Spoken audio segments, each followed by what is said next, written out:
বাইজিদ বোস্তামির মাজারে গিয়ে কি দেখলাম আমি! ভক্তদের খাবার দেওয়ার দৃশ্য দেখে হলাম বিস্মিত। কি অদ্ভুত দেখতে এই প্রাণীগুলো!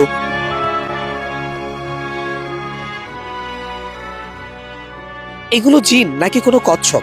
শত শত বছর ধরে চট্টগ্রামের এই পুকুরে বাস করছে এক রহস্যময় প্রাণী, যারা ডাক দিলেই চলে আসে। চট্টগ্রামের বাইজিদ বোস্তামি মাজারের পুকুরে বাস করে একদল রহস্যময় প্রাণী, যাদের স্থানীয়রা বলেন বোস্তামির কাসিম, আবার অনেকেই বলেন গজারি মাজারি। ধর্মপ্রাণ মানুষের কাছে এরা শুধুই একজোড়া কাসিম নয়, এরা সম্মানিত, কেউ কেউ তো বাবা বলেও ডাকেন।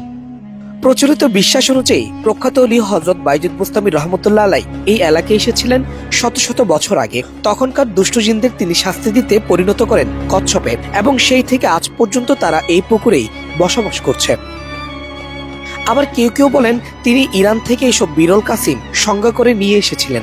কি সত্য আর কি কিংবদন্তি তা আজও কেউ নিশ্চিত নয়, তবে এতটুকু সত্যি, এরা পৃথিবীর সবচেয়ে বিরল প্রজাতির কাসিমগুলোর মধ্যে একটি। মাজার কমিটির ভাষ্য অনুযায়ী এখন প্রায় 200 থেকে 350টি কাসিম এখানে বাস করছে।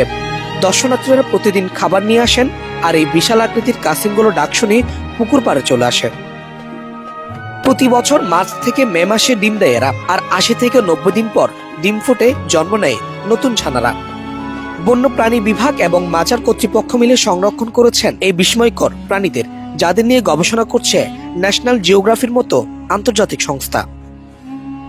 সাধারণ কোনো প্রাণী নয়, এরা চট্টগ্রামের ঐতিহ্য, বিশ্বাস আর প্রকৃতির এক বিরল বিস্ময়।